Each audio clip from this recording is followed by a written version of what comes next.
You know that feeling, right? You've got this gorgeous thing, but it's a total pain to actually use.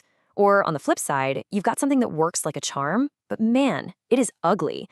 Well, that tension you're feeling, that's the heart of one of the oldest and most fascinating debates in the creative world, form versus function. And that's exactly what we're going to unpack in this explainer. Yeah, it really all comes down to this one big question. What actually makes a design great? Is it all about how perfectly a product does its job? Or is it about that feeling you get, that little spark of joy just from looking at it? Designers and creators have been wrestling with this for over a century, and trust me, the answer is not as simple as you think. Okay, so let's break down this classic showdown. On one side, you've got function. This is the how it works camp. It's all about practicality, efficiency, purpose. A design is good if it does its job, period. But then, on the other side, you have form, the how it looks team. For them, it's all about the beauty, the aesthetics, the emotion a design makes you feel. You could almost say it's the engineer versus the artist, right? The practical versus the poetic. All right, let's kick things off with the case for function first. This idea was a huge deal, a real cornerstone of modern design. The whole philosophy was about stripping things down, getting rid of all the fluff, and rejecting anything, and I mean anything, that didn't have a clear purpose. And if this whole movement had a battle cry, it would be this one phrase: form ever follows function. It comes from the architect Louis Sullivan, who's basically known as the father of modernism. I mean, think about that. This one little idea completely changed how we think about buildings, products, everything, really. So, what does that actually mean? Form follows function. Well, the idea is pretty simple, but it's also revolutionary. It says that if you design something to do its job perfectly, the best possible shape, its form, will just emerge on its own. You don't need to add any fancy decorations or extra bits. The beauty is in the utility. It's in the pure, simple fact that it works. And once you start looking for it, you see this idea absolutely everywhere. Take the famous Herman Miller Aeron chair. It's not shaped like that to look cool in a museum. Every single one of those curves is there for your back, for your posture, for comfort.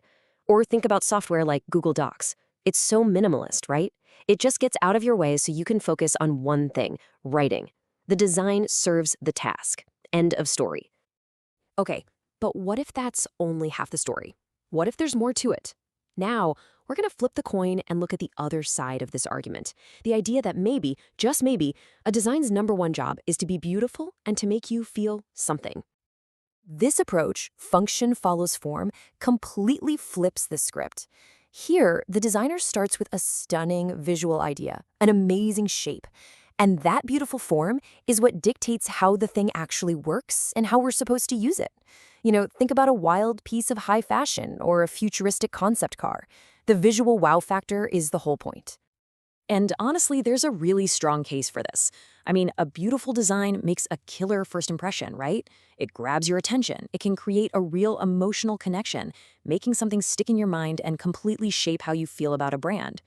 And sometimes, let's be real, when something just looks good, it can actually feel easier and more fun to use. So, here we are with this epic battle playing out. Pure utility on one side, pure beauty on the other. But what if they aren't actually enemies? What if they're not really in conflict at all? It turns out modern psychology has something really interesting to say about this. There's this fascinating little quirk in our brains, and it's called the beautiful is usable effect. Yeah, you heard me. And this one idea pretty much throws that whole versus debate right out the window. It suggests that, in our minds, form and function are tangled up in a way we never really expected. This is what scientists call the aesthetic usability effect, and it's a real documented cognitive bias. Basically, our brains have this built-in shortcut. If something looks better, we automatically assume it works better. It's wild. A beautiful app just seems more intuitive. A slick-looking phone feels more powerful, even if it isn't. And this is where the power of beauty really kicks in. When a design charms us, when we find it visually appealing, we're actually more tolerant of its flaws. We're more patient. We're willing to forgive little usability problems because that positive emotional response makes us want it to be good. We're rooting for it. So once you realize that, it kind of blows the whole conversation wide open. Great design isn't just about what something looks like, or even just what it does. It's about the entire experience. It's about engaging all of our senses. The best designers, they think way beyond what you can just see. They're obsessed with the satisfying click a button makes. They design the sound a car door makes when it shuts. They focus on the texture and the weight of a phone in your hand. All these little details that we hear and feel, they build a much deeper, more emotional connection to the product. And all of this leads us right to this really cool idea called emotional design. The goal here isn't just to make something that works well. The goal is to make something that makes you feel something. It's about designing for joy, for trust, or even that little spark of surprise and delight. And get this, there's even a whole system for doing this called Kansei engineering. It's basically a method for translating a feeling, a word like immersive or cozy, into actual design elements like color, shape, and material. Companies like Sony use it to make their headphones feel more immersive, or Uniqlo uses it to make their clothes feel more cozy. They're literally engineering an emotion. So, where does that leave us? Well, we started this whole journey with what looked like a battle between two opposite ideas. But what we found is something way more interesting, way more nuanced. It's not about choosing a side. The truly great designs don't see form and function as enemies at all. They see them as partners. And I think this famous quote from the designer Philippe Starck just says it all. He was talking about his iconic, and let's be honest, famously impractical citrus juicer. He said, "My juicer is not meant to squeeze lemons. It is meant to start conversations." I mean, just think about that for a second. What is the real function of that object? Is it to get juice?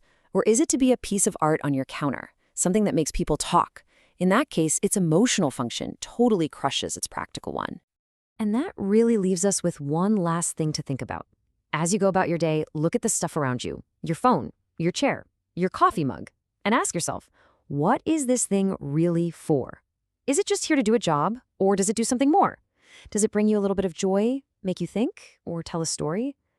The answer you'll probably find shows that the line between how something looks and how it works has always been, and probably always will be, beautifully blurred.